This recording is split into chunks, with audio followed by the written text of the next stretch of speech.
So Vector Plus has a lot of power in terms of its capability. It's got 8 MEs, it's got 44 inputs. Each ME has got 4 levels of key.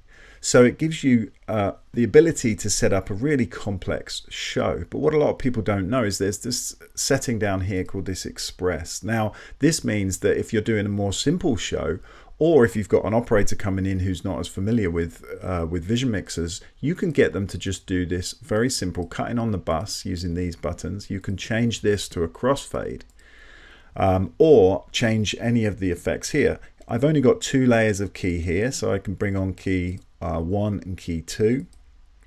But what that means is key 3 and 4 could be used for like a bug or something like that, so that you've got that's always on.